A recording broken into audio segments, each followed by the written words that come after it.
ocean. But I'll say that just to preface, we don't often get to work directly with communities. And so it's just a privilege to be here today. Thank you for having me. Let me share my screen and tell you a little bit about where I come from. Can you see the slide that looks like a marsh? Do you guys see that? Yeah. Thanks. Yeah, we can see it. Okay, great. Thank you. Oh, by the way, totally feel free to interrupt me, and that'll make it more fun for all of us. You can just speak up while I'm talking or write something in the chat, and I'll try to keep my eye on it. It's really, I never quite know if I'm saying something that doesn't make sense or I'm talking too fast. So I just love it when people interrupt. That's my favorite way to give a talk. So please jump in. This is where I grew up. I didn't grow up with this view, of course, but I grew up in a housing development where I could walk here. And so I would walk my dog to the lagoon every day that I could, because I just loved the feeling of being there. And I didn't even realize that this was a tidal marsh. That's the official name of this kind of ecosystem. And you can see like this fuzzy brown stuff are the plants of the marsh. And then these channels actually bring the tide all the way in and out from the ocean. And to me, that was just normal growing up, but I didn't even kind of realize how important this was to me till I was doing my PhD on tidal marshes. I was studying them for my job.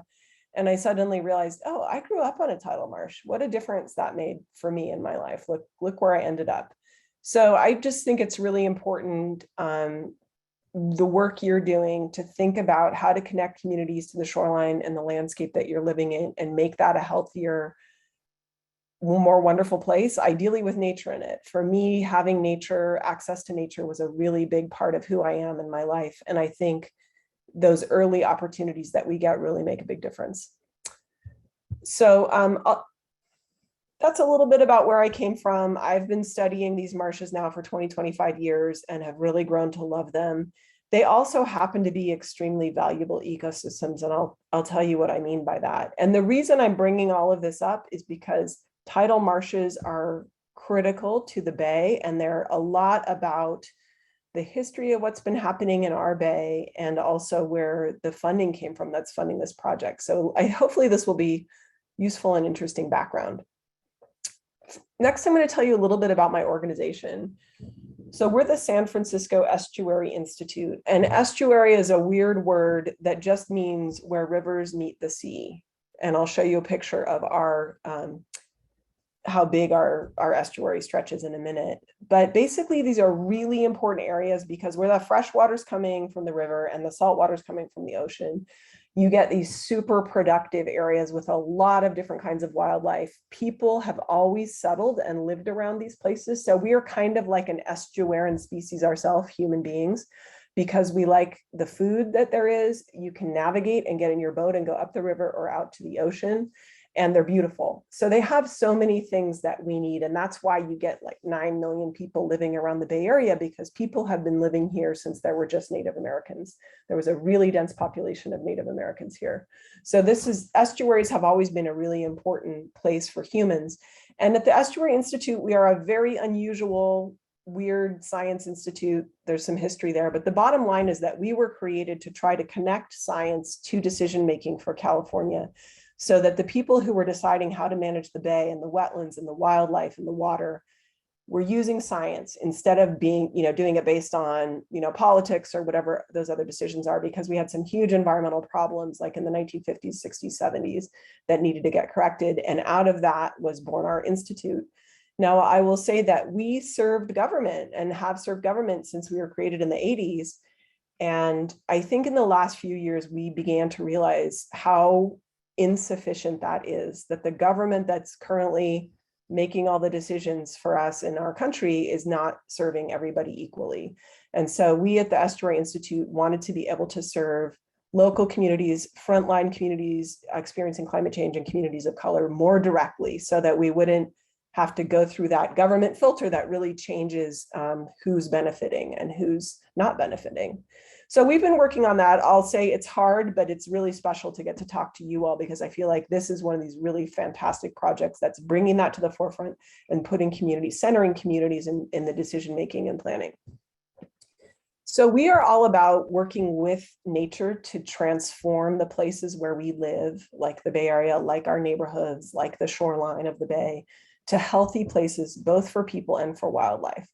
So instead of relying on engineering and more construction and sort of high tech, biotech and those kinds of things, I think of it as nature tech. We are about transforming the places where we live into healthy ecological systems, places where living creatures like ourselves can live in a resilient way with climate change. And we think that using nature is a really powerful way to do that.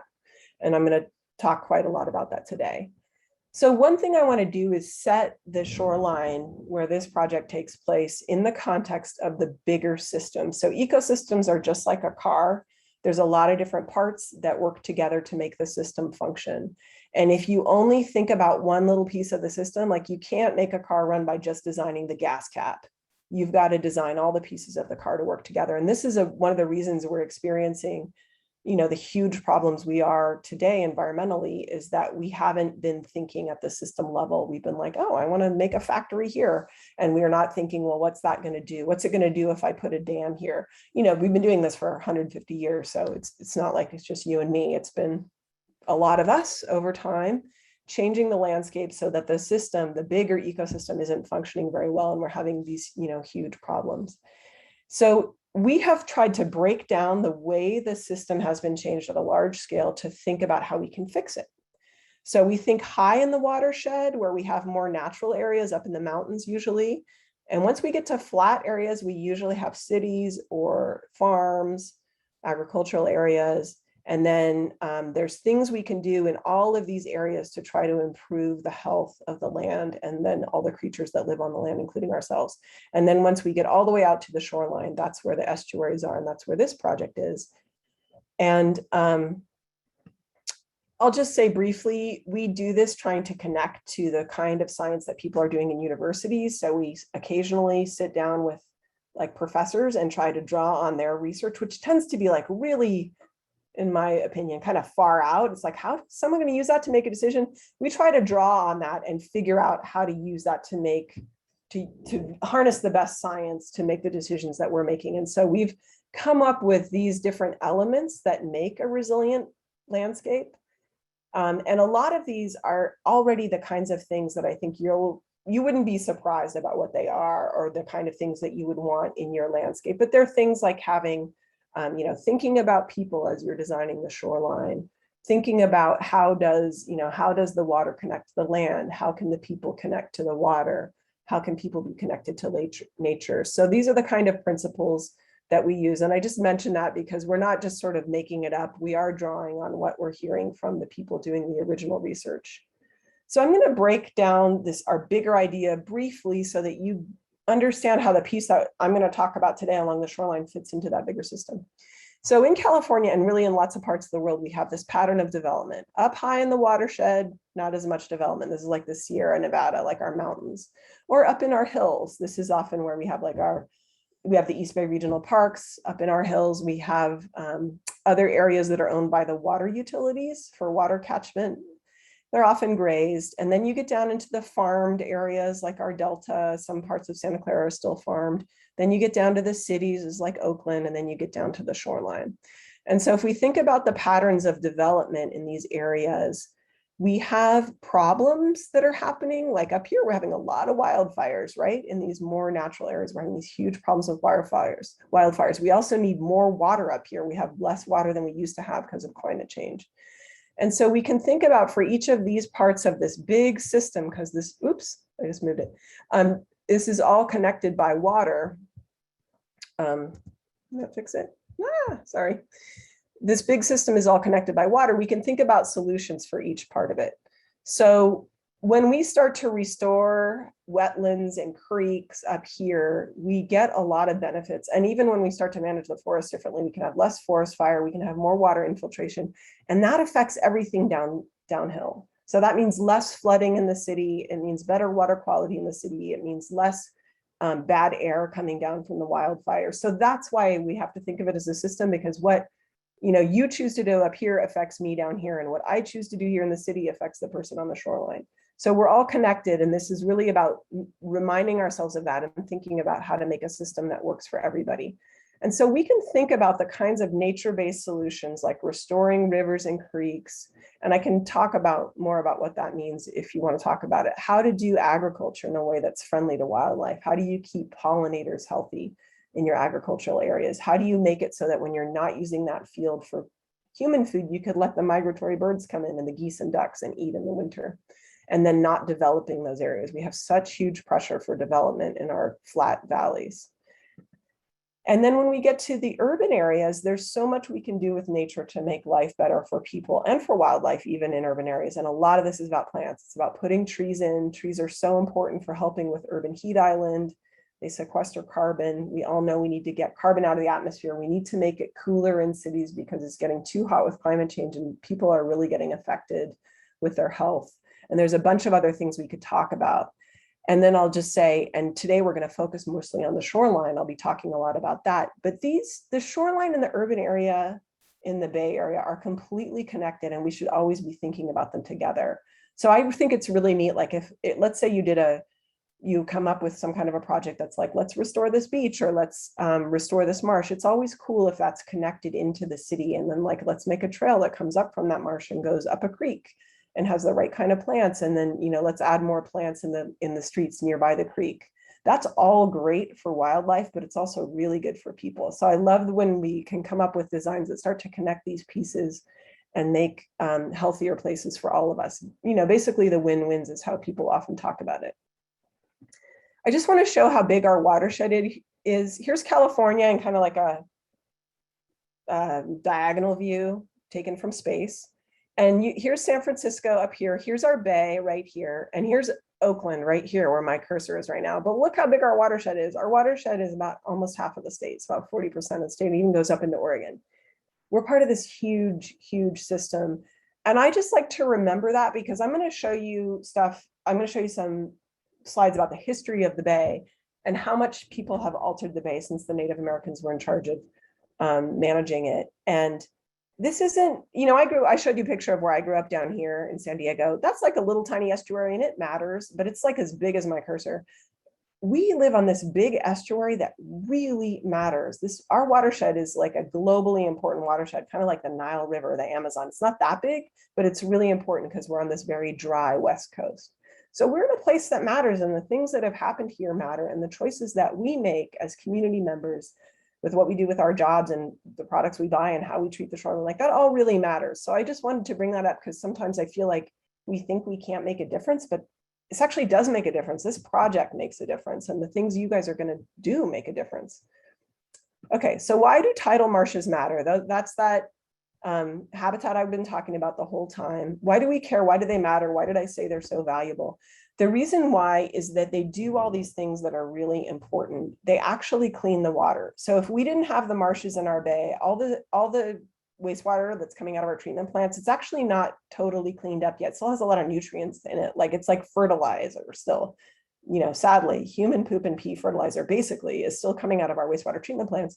And the reason we get away with that partly is because the marshes take in those nutrients, basically turn them into plants and wildlife and clean up the water. And they also clean other contaminants out of the water. So they're really important for making clean water. They're really important for flood control. They're like a big sponge on the shoreline that helps absorb the energy coming from the ocean. Again, very important with climate change to have those big wetlands there to buffer against the ocean. I don't know if you remember, but there was a big tidal wave that wiped out a big chunk. It really did some damage in Thailand. And the reason why is that they had lost their coastal wetlands there. So their mangroves, which is what you have in tropical areas instead of a tidal marsh, had been destroyed by development. And so the tidal wave just came right in and hammered the city, whereas the places that still had mangroves were pretty much okay. So that's just an example. We're not going to have a tidal wave come into the bay. It's an example of how these coastal wetlands protect everything behind it. And what's behind it is like the city of Oakland, us, where we live, our freeways, our sewage treatment plants, our bridges, and our homes in many cases.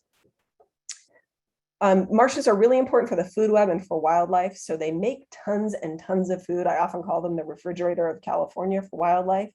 There's the animals that live in the marsh, the animals that come from the water to eat in the marsh, and the animals that come from land to eat in the marsh. So the marsh makes a ton of food. It also has wildlife in it that are not found anywhere else. So we actually have endangered species in our marshes, quite a lot of them. And then, like I was saying before about my personal experience, I think marshes are important for recreation and scenery, but I want to say something deeper than that. It's important to get out and exercise, but there's a connection to nature that makes us feel good. And there's actually a lot of research now that access to nature is important for physical and mental health. So this isn't just like, I think we've all had that feeling, honestly, but there's now science that proves that, yeah, that actually makes you healthier. So it's actually not fair. When some people have access to nature and others don't, this is actually a health issue. And this has been brought up by lots of folks now. And so having marshes near the bay is a way for the urban communities that are living near the bay to have a place to go that's, potentially more accessible than trying to get all the way up into the hills, which is where a lot of our other natural parks are. So now I'm going to go over the history of these marshes in our estuary. So here's our estuary. Here's San Francisco here at the top of this peninsula. Here's the Pacific Ocean, and the water comes into our giant bay. And I'll just remind you, since I didn't know this until I was like in my 30s, our estuary goes all the way up to Sacramento. So the tide comes all the way up here 100 miles inland to Sacramento. Down here, this is Stockton. It goes all the way down to Stockton. We have this whole giant upper estuary called the Delta, where big rivers come in from the north. The Sacramento River comes in from the north. The San Joaquin River comes in from the south. And there's a whole bunch of rivers that come in from the east. So we actually have this big, beautiful, really unique on the face of the planet estuary. Here we are in Oakland, right over here, pretty close to the Golden Gate, but part of this much bigger system. And you can see that historically, this was how much tidal marsh there was before the European development started around here and really changed things. And it was about 200,000 acres in the bay and about 500,000 acres up here in the Delta, which is an enormous, this is like several times the size of Manhattan. This is a lot of marsh. This is what's left now. About 85%, well, at the low point, it was 85% of it was gone from the bay and 98% of it is still gone from the Delta. So we managed to, as a species, really wipe out most of this really valuable habitat. This is what the Delta looks like now. Now, all of this stuff that is now farmland, these were all marshes. And now the channels that go through them, these waterways are still there. And then in the bay, we have some marsh and some things you can see kind of back here that are diked. And these were salt ponds. Some of it was filled in for development. Some of it is still grazed land. Basically, you build a wall and cut off the water from the marsh. But this is a marsh that's still functioning here. So here we're trying to get to about 100,000 acres. So about half of what was historically there, we're trying to get back to that by turning these places that used to be marsh back into marsh. And we're about halfway to that goal of 100,000 acres. We have around 50,000 acres now restored. So if you look at the change from historical in the green around 1800 to what we have now in red, that's how it looks. So you can see how much we've changed this place. And it makes sense that our species are endangered that live in these places and that we're not getting the benefits and services that we used to get from these areas when there was so much more of them. So I think I mentioned that there were some big environmental problems. Sorry, this is my cat saying hi. There were some big environmental problems in the middle of the 1900s, and some of it was the loss of all that marsh. There were also water quality problems. There were fish die-offs in the bay. And so people got together and said, we've got to figure out how to make a better plan for our bay. We love it and we want to take care of it. And so these are called the regional goals projects, where a lot of agencies and scientists and folks like Audubon or Save the Bay or the Nature Conservancy came together and talked about and did some science about what we should do. And they came up with goals. And the goal was that 100,000 acres of tidal marsh that we needed to get back to that place to have a healthy ecosystem. And so this started in around the year 2000. There was an update in 2015. And then lo and behold, the San Francisco Bay Restoration Authority got voted into existence, which means we voted in the Bay Area to tax ourselves to fund this agency called a Restoration Authority that will then pay to restore the bay so we can get back tidal marshes. And this is the group that is funding the Shoreline Leadership Academy. So there's a real connection of what we're doing here today to this long history of the bay, starting from when the Spanish explorers got here and started changing everything. So we're part of this arc of people, making changes and now trying to make changes for the better in the places where we live. Of course, climate change is making this a lot harder. So this is a pretty sadly outdated graph of sea level rise. So let's say sea level rise has risen about a foot in the last century, which is what this part of the graph shows. But that curve, the blue line curve, is going to start to get steeper and steeper. So sea level rise is going to go up faster and faster as we move toward 2100.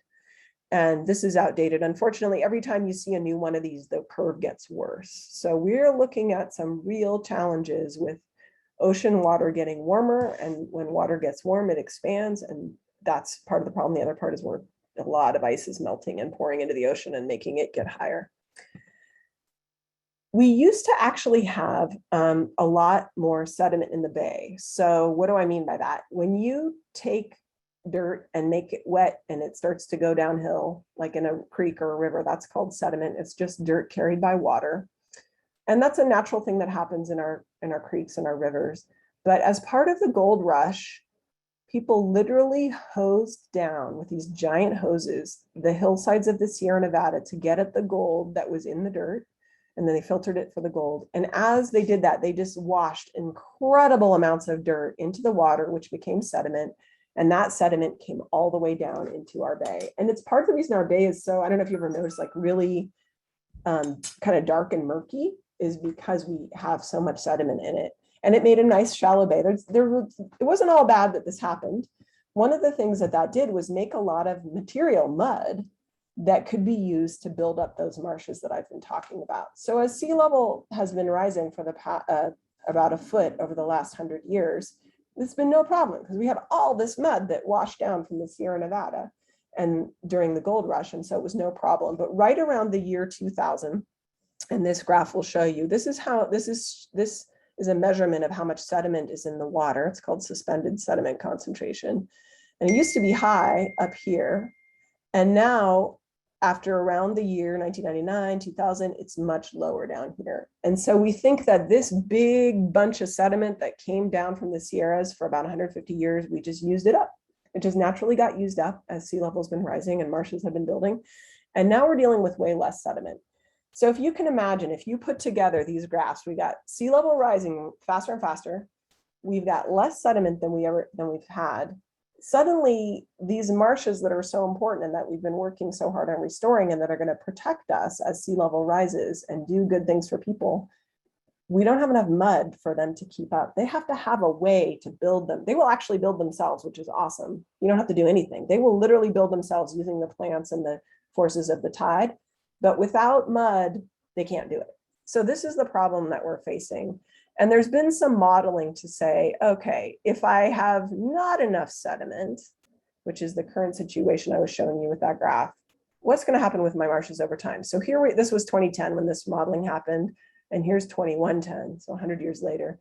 And if you see how big these green bars are, as time goes on, you have less green, which is less marsh, because you're losing your marshes. They're drowning as sea level rises because you don't have enough sediment supply. This is the low sediment supply scenario.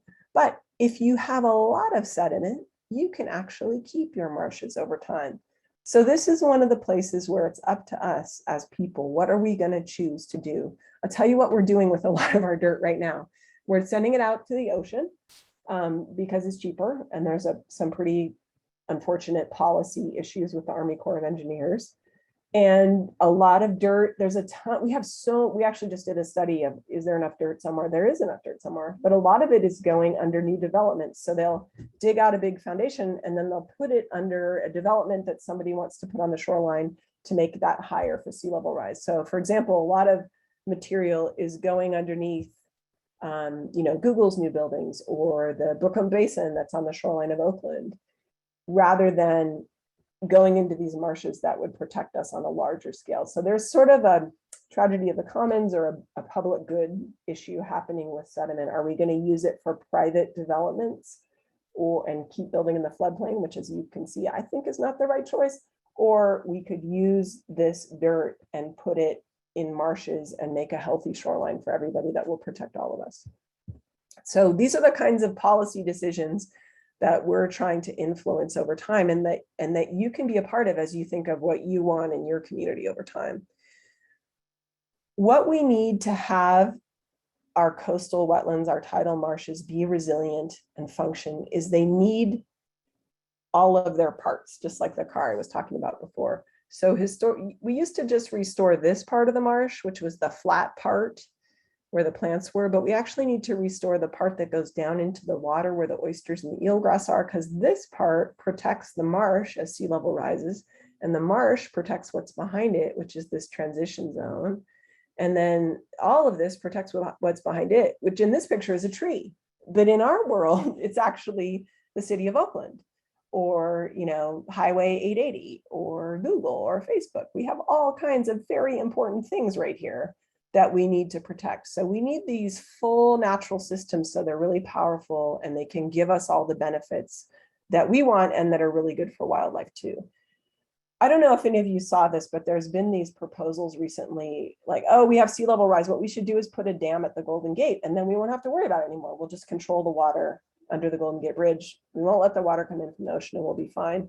And what actually happens when you do that is you destroy your marshes. So if we do that, we will lose all of our wetlands behind it. And we're also going to have big water quality problems, and we'll have to keep building that dam over and over again as sea level rises. So there are real problems with it, but it's a typical thing that we see where people are like, well, engineering helped us before, let's do more engineering, rather than seeing that, yes, engineering did stuff for us in the last 100 years, but for the 100,000 years before that, nature is what gave us everything we need, and we need to be thinking about working with nature. So if we want to have marshes, which are here drawn as this big flat area, here's the channel that brings the tide in and out. If we want to have these marshes over time, they need the tide, so the tide can bring that sediment in and plop it on top of the marshes. That's how they grow. The tide brings it in and plops it on top. The plants grow right through it. The animals live on top of it, and everything's good. We also need our creeks coming in here from our watersheds connected so they can bring sediment in and fresh water in. So we need both of these processes, the tide on this side and the creeks on this side, making these be living, vibrant systems. And then, here's us like coming down for a picnic and walking on the shoreline. People get to be a part of enjoying this. And I know you guys have gotten to see marshes now, and I think you haven't made it to MLK shoreline yet, but there's a lot of really cool places like this right around Oakland. So coming out of some of these big group processes, oops, I messed it up again, where we were thinking about this, was this idea of how do we tried to get more specific about how can we adapt our shorelines using nature instead of just engineering ourselves more and more into a corner. To me, it feels like we're going to paint ourselves in a corner even more and more by engineering. And we all know that we're having flooding problems already right now. These are pictures from recent years of high tide and storms.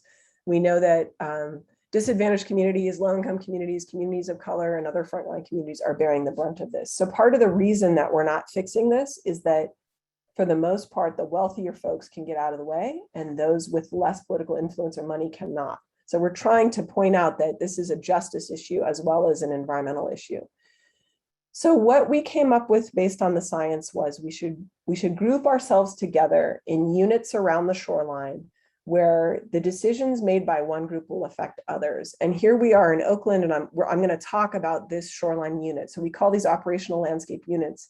And the reason we suggest these units is basically, this is where what one neighbor does will affect everybody else. If the Port of Oakland decided to build a giant wall around itself, or if the airport did, when a wave comes and bounces off that wall, it's going to go back against the other shoreline and erode that shoreline. And that shoreline might be where people are living in Oakland, or it might be Alameda, or it might be where there's a really important marsh there with a lot of endangered species. And so it's sort of not okay for some communities to get out ahead and use a bunch of hard engineering, because there are impacts to others when that happens. And so these are the groups, the areas in which people need to talk to each other, because they're the areas in which one decision affects everybody else. It's basically headland to headland. It's where those physics of the waves bouncing around affect each other. Although truly at the full estuary scale, it matters as well. We all need to be thinking of each other whenever we're changing a part of the shoreline. And I don't need to get into these details, but it matters where you are. Your options of what you can do working with nature are different. If you're in a place that has like a really steep shoreline and not a lot of space for wetlands here in green, versus somewhere that like Santa Clara Valley that has a really wide shoreline. Look how wide the yellow and green and blue is. So you have a lot of space to put marshes or different kinds of nature-based solutions. So here it's kind of high energy in the steep area, and there's certain things you can do like beaches. And then in these really wide areas, it's kind of low energy, and you can use marshes and other things like that. And so the kinds of solutions that I'm talking about, what are the things that we would do to work with nature? They're like building an oyster reef or putting in submerged vegetation like eelgrass. It's also really good for sequestering carbon, makes food for fish. You could put in more of that sediment to keep the mud flats there. You've probably seen the birds like eating on the mud flats when the tide is out. Those are really important habitats. You could build a marsh or a beach, and it goes on and on. So there's different kinds of nature-related solutions you can take instead of just building a seawall or a levee. And we actually mapped where these are appropriate to put based on the physics and biology of the bay to try to help local decision makers like communities or city councils or whomever it may be able to more easily use nature instead of just going right to the seawall or the levee. And so now I'm going to zoom into the Oakland area. So here's Alameda, here's the North Island and Bay Farm Island. Here's Oakland here. Here's the Bay Bridge goes across right here. And remember, I was up here with you guys on the first day where we were looking at that new park. It's right there. Here's Oakland Inner Harbor, where I think you guys have been there. Have you guys seen that marsh yet? Did you go there already? No, not yet. Okay. Well, Middle Harbor Shoreline Park, or? Yeah, that one. We've been there, yeah. Okay, so that's right here. And then here's Arrowhead Marsh, and then Martin Luther King wetlands are right here that I think you're going to visit.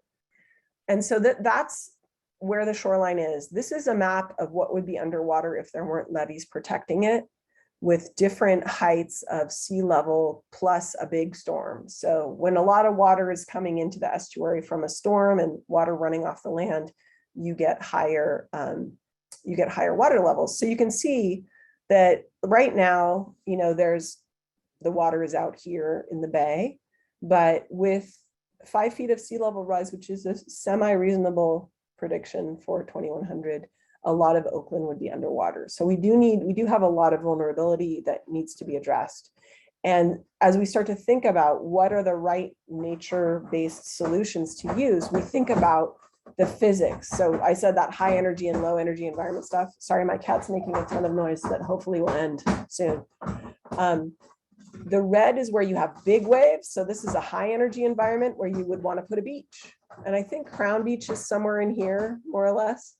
And then these green colors are low energy environments where you would want to put something like a marsh. So we can use this information to think about what's the right way to design a shoreline. And then we actually mapped opportunities on this shoreline. So one thing that's really cool about the Oakland shoreline is all this green. See this area that has like the green diagonal lines? That's a place where you can put eelgrass. And eelgrass has largely been wiped out in the bay, but is a super wonderful habitat type, and it makes a lot of fish. Like this would be great for people who like to go fishing, because it would make like more fish in San Leandro Bay down here if we had a lot of eelgrass. Here's that marsh. This is Arrowhead Marsh by the Martin Luther King shoreline. That it's just chock full of the endangered Ridgway's rail, which is a bird. It's a really interesting marsh created by mistake. You'll probably hear that story when you go there. Another thing to think about is, so here's the beaches. So Alameda is basically a marsh that got levied and turned into land. So it's already very low. It doesn't have a ton of options. It's already got a levee all the way around it, but you could put a beach around the levee to protect it. And then that beach would be a place that people and wildlife could go, or you could put a natural beach. That's this lighter yellow right here. So this is a map you all can draw on as you're thinking about what's a good thing to do in different parts of the shoreline that you care about. And there isn't a lot mapped in this channel because it's so narrow back on this part of Oakland, but there is some area for eelgrass and beaches up here. And then in San Leandro Bay, there's a lot of different things that could happen. I realize a lot of this is out here more around Alameda than Oakland. I'm almost done, and then I hope we'll have lots of time to talk and ask questions. So just a reminder, why do we want to use nature rather than engineering? A levee holds back the water. But by the way, when the water comes on the backside of your levee, so a levee can hold back the ocean, but then when there's a big rainstorm and the water is coming from the back of the levee, where your river is, then you kind of have to pump the water over the levee. So it's, even for the one thing a levee does, it doesn't do it great. Whereas a marsh helps with that flood control, it cleans the water, it supports wildlife, it gives you a place for access to nature. So basically all these different benefits are why we're so excited about nature. It also costs less, and over time it can adapt. So you don't have to rebuild it, it doesn't break, fixes itself. You're welcome to go to our website, and Adaptation Atlas is the name of this report where we made this map. And you can, if you go there, you can zoom in and look at places in more detail and think about different options. And we can talk about that more if you're interested in. So getting back to this, we can think about how to make this shoreline part of our big system healthier. And as we do that, we can think about how do we connect the shore better to the urban areas? Can we make it so people can get more down to the shoreline? Do we need to put more trees near the edge of the water so people aren't getting so hot? You know, do we want to make little corridors up our creeks so people can go hiking and wildlife can move up in those ways? Thank you, Veronica, for putting that in the chat. I appreciate that.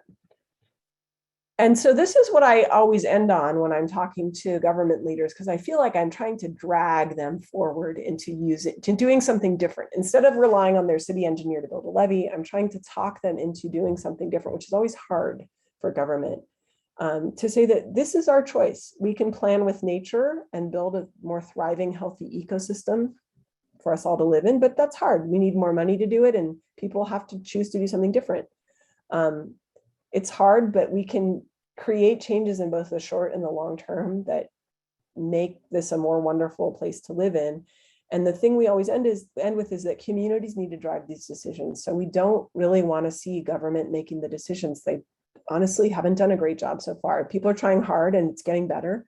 But what's really powerful is when the community, like all of you, stands up and says, this is what we want.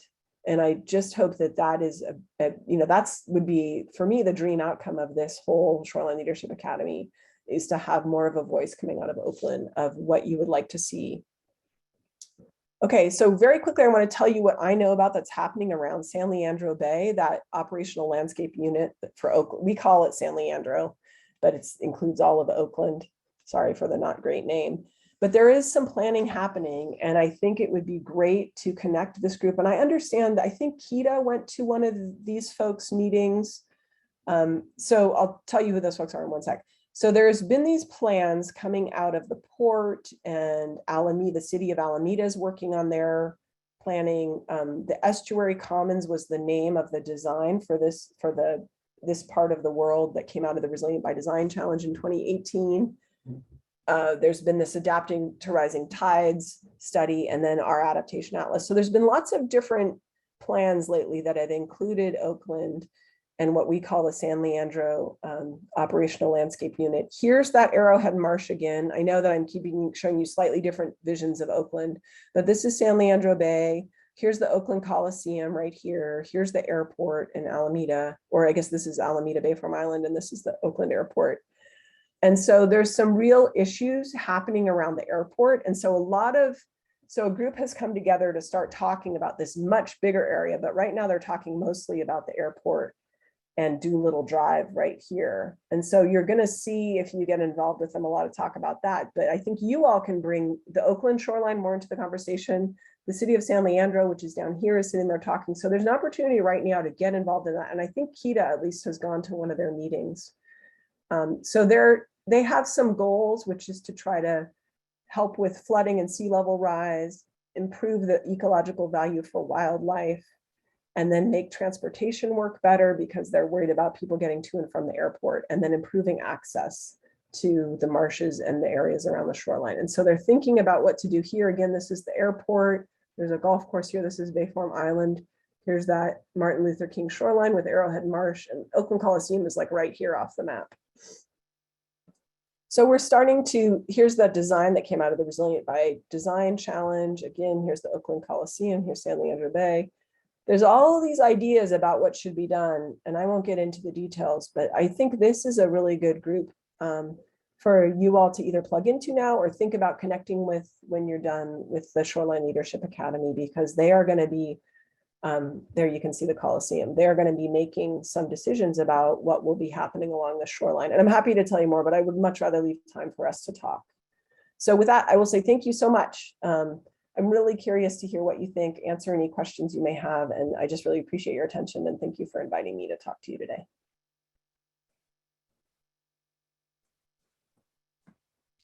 Thank you.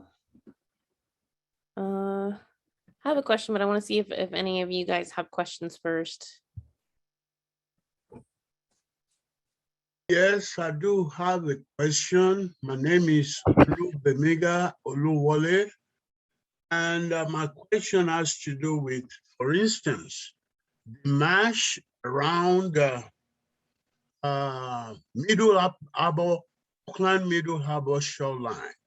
How much of disturbance or impact does the marine traffic, like big vessels coming from overseas, passing through that little channel, how much does it have on this topic we're discussing, the marshland and the shoreline?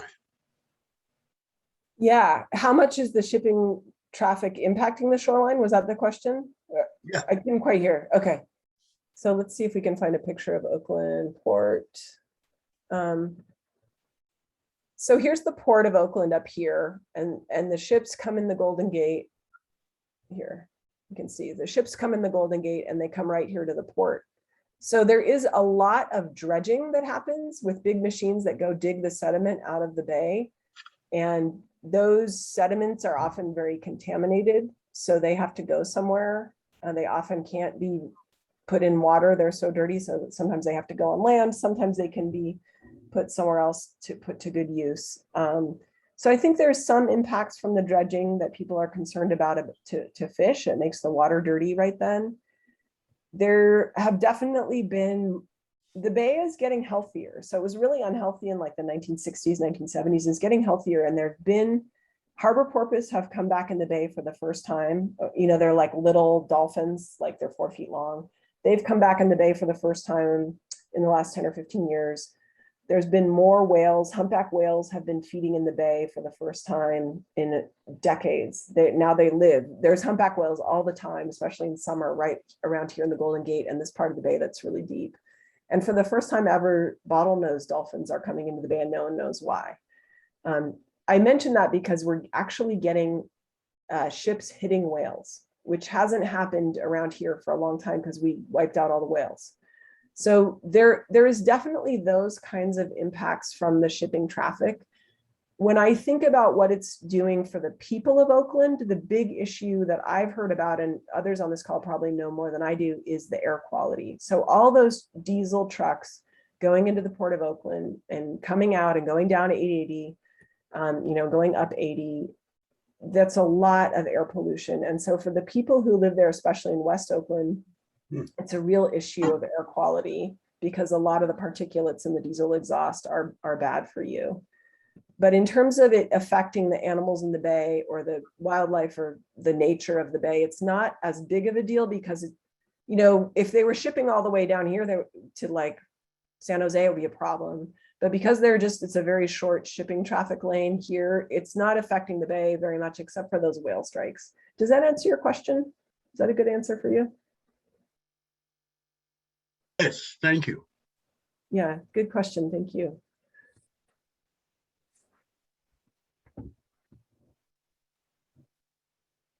I had a question, which is, you know, you have the discussion of like the plans in the atlas, adaptation atlas for like putting eelgrass in. You mentioned the plans for the resilient by design. Are any of those plans being implemented? Yeah, And yeah, go ahead. Sorry. yeah, and what stage are they at, and who's implementing them? Thank you so much for that question, Phoenix. I think you're going to help me clarify what I did not say very well. This is a map of what could happen. this is like all the nature stuff that we could do, so that if somebody's thinking like, I'm going to put a levee up here, we want them to look at this map and go, oh, why don't I just put a beach with some eelgrass instead? That would be a better choice than putting a levee. None of this is planned right now. This is us trying to say, here's what you could do. Let's make it easy for you to do something working with nature. Now, what is happening is the group that's gotten together, and is Kita here today? I can't tell if she's here. She's here. She might know the name of the group, because I think they said, I just had a call with them yesterday or earlier this week where they said, Kita, you'd been in one of the meetings, but What's the group? it's like the Alameda folks and San Leandro's there, and they're thinking about what to do with Doolittle Drive in San Leandro Bay. Oh, yes. I think they might call themselves the San Leandro OLU. I don't know what they call, it's like a little coalition.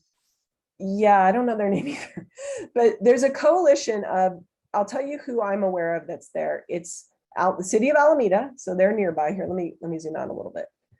It is the city of Alameda, so the folks who represent, Bay Farm Island and Alameda. It's San Leandro City down here. So they're in charge of this creek, San Leandro Creek, that comes in. It's East Oakland Collective. So I think that's part of how Kita was there. And they're very interested in having the Shoreline Leadership Academy be part of it. I think the city of Oakland is represented, and then the Port of Oakland is represented, and the airport, because the airport's really concerned about their issues. So it's basically a lot of the government agencies who are going to be making decisions about the Oakland shoreline. So the operational landscape unit, this chunk of the shoreline where what one group does will affect others. It's a consortium of people coming together to talk about that. And that's why it's an opportunity for Oakland community, not just city of Oakland, to come to the table and say, here's what we want, like East Oakland Collective, Shoreline Leadership Academy, West WOEP, whoever it may be. These folks are going to sit down and start making decisions. Now they're really focused on this little piece right here, which is the Doolittle Drive access to the airport that's going underwater already. So they have an area they're concerned about way down here by the airport. And that's what all these zoomed in figures are trying to show. Here's that road called Doolittle Drive, and they're thinking about what to do. So this is our picture. It's a big mess. Don't worry about what it says, but this is all trying to say, what could we do with nature to try to make this better? What's not a part of that conversation right now is this whole Oakland side. And it would be cool if there was more community voice in what should happen on this side, because Alameda is getting a big voice. The Port of Oakland's getting a big voice, but what about the people who live in Oakland? At this point, they're not getting a big voice, but the timing is good. So like if, they can focus on Doolittle Drive, and then in a year when you guys have some designs, or you're clear on what's coming out of the academy, you could come along and say, and here's some things that we would like to see happen in our part of the OLU. So nothing is really planned yet. These conversations are just beginning, Phoenix, as far as I know. SFEI is involved. My organization is involved a little bit because the water board, which is the folks who regulate water quality in the Bay Area, the agency, the state of California agency that does that, they're asking us to try to help push forward these nature-based ideas rather than just seeing a lot of seawalls and levees go up, because no surprise, that's exactly what the airport wanted to do first thing. They're like, let's just build another seawall, right? And Port of Oakland also, let's just engineer our way out of this, which really we think means let's just engineer ourselves deeper into this problem. And those are also solutions. They just really aren't community oriented. They don't give people access to the shoreline. They don't help clean the water. They're not, those solutions are not going to do things, I think, that are really multi-benefit for people, but those are the organizations that have money, right? So cities really don't have a lot of money. The Port of Oakland has money. The airport has money. And so when we have stakeholders with resources like that in the mix of the shoreline planning, it's an opportunity for the community to say, okay, we're having a conversation about where to spend the resources. Let's spend this money on stuff that we care about, not just you protecting your assets, not just you protecting your property. I'm being really open with you all. I hope that's okay, but this is the change that needs to happen. Like, this is why communities need to be involved, because otherwise the groups with the money get out and make a plan, but it's a plan that doesn't really help everybody. I mean, sure, this is an old story you all heard before, but it's still going on right now. me just follow-up question if I could, because say we wanted to take some part of this and implement it. Say we wanted to do the eelgrass restoration. Like, what are some of the steps we'd have to take to get that like initiated? So I love that question, Phoenix. I think that's the beauty of this project. You're funded by the Restoration Authority right now. The kind of thing they want to do is restore eelgrass. So the way you might be able to initiate that is say, come up with thinking about the shoreline, the places where you would actually want to change something. Then I would say, try to get a grant from the Restoration Authority to really plan that restoration where you're hiring a consultant. So there's these consulting groups that design restoration projects where they're like, okay, here's the elevation it needs to be, here's how big the opening needs to be, or here's where we need to plant whatever kind of plant, like eelgrass.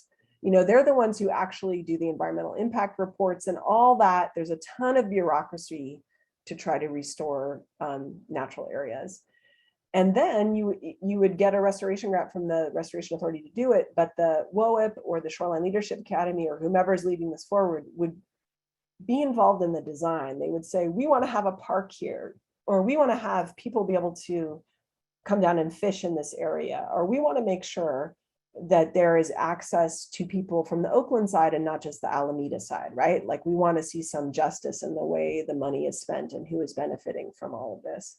So I think there's a way that with consultants doing the actual engineering and design, the engineering of the nature-based solution, not like the steel and concrete solution, it could still be community-led, but with consultants helping to implement, and it could be funded by the Restoration Authority. I think that's really where the Restoration Authority wants to go with this.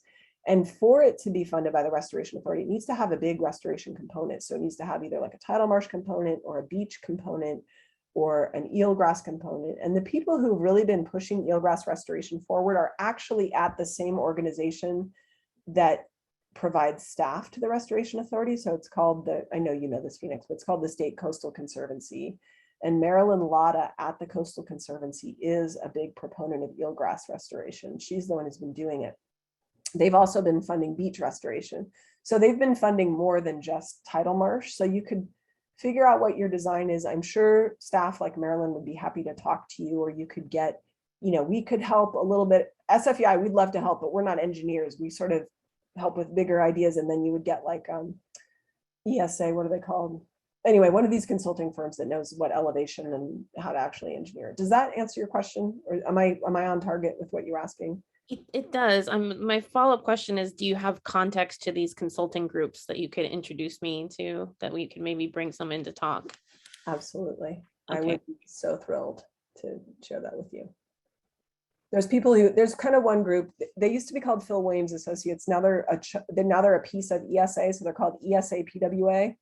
And I just can't remember what ESA stands for. Environmental something Associates. That's the part I know. It's a huge consulting firm, but the Phil Williams Associates part, that will get you there. And I can give you, I know all the people. Michelle Orr is really, ORR is wonderful to work with and has done a ton of these.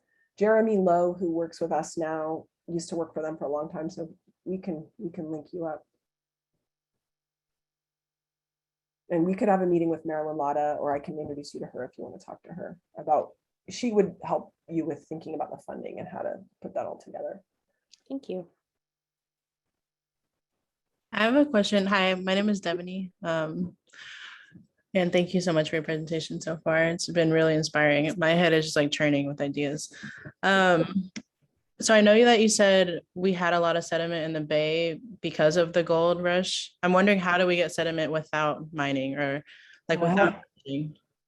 Such a good question. There's a lot of ways. We have to work on a lot of different ways to get it. So one is that dredging.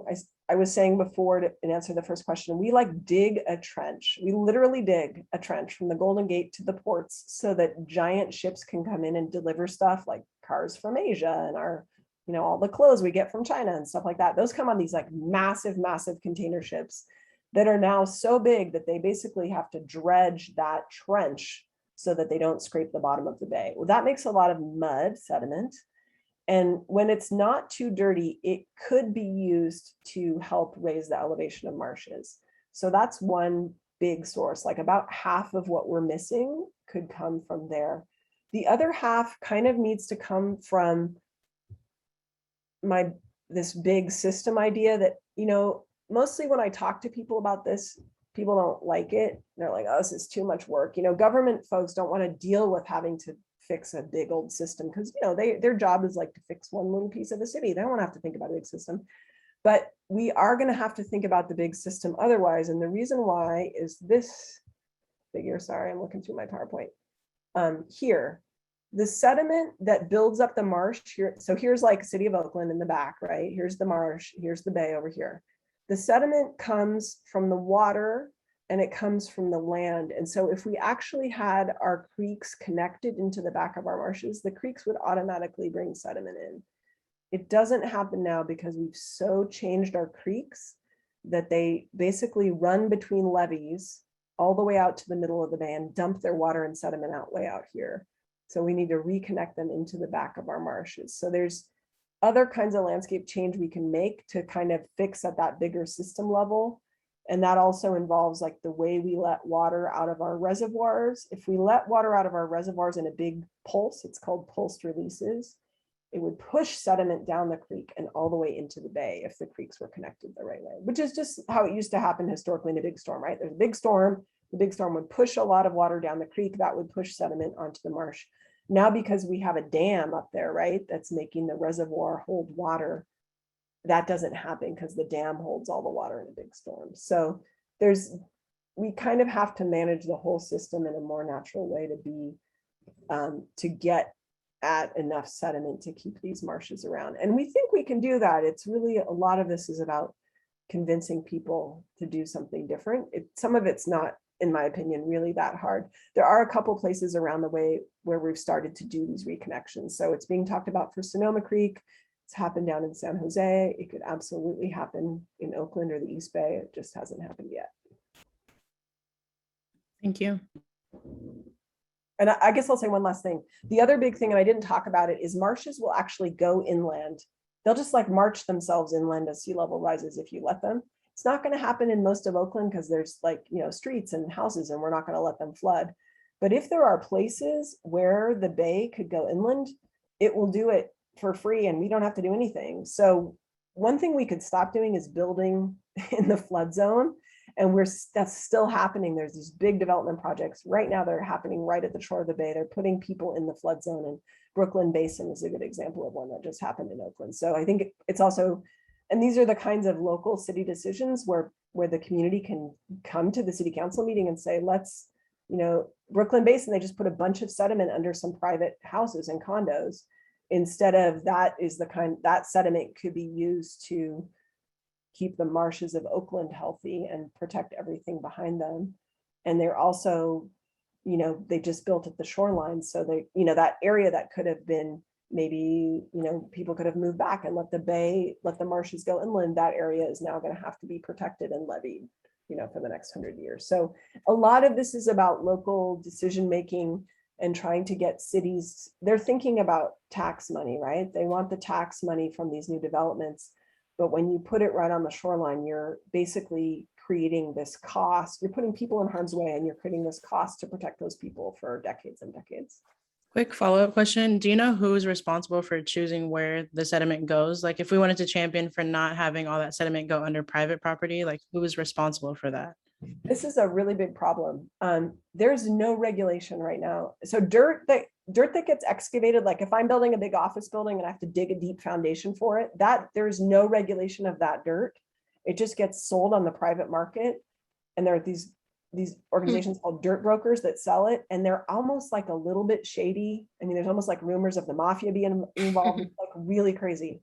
When it's sediment that's in water, it is regulated under the Clean Water Act. And so if you want to advocate for sediment in water to be reused more and reused for the public good, right now, a lot of it is thrown away and whatnot. There's a whole big movement happening around that, but that you could advocate via the San Francisco Bay Regional Water Quality Control Board. And they have regular meetings where you can go and say things as a public commenter, or you could send them an email. I know it'd be a great documentary. So Mitzi just commented. I think it's true. If somebody wanted, I wouldn't actually want to go talk to those guys and find out what the deal is with the dirt brokers. But that's a powerful area to get into, because there is enough dirt coming out of all of the building we're doing to solve a lot of the problems that I'm talking about. If we don't just put it under the new giant Google campus, if we use it around the shoreline for everybody. And if I didn't answer your question well, just, tell me what I got, that I'm not on target, and I can try to do a better job. I also can't see your faces, so I'm not quite sure, I'm doing my best to read. It's a little bit past 2:00 now, so we probably have to wrap up so we can get on to the next session. But thank you so much. That was a wealth of information. Okay. Thank you so much for having me. You can always email me. I don't know if I put my email down. I'm Letitia@sfei.org. Down here it is, down here on the bottom. And hopefully I will see you on your last day in person, because I'd love to get to see everybody one more time. Good luck. Thank you.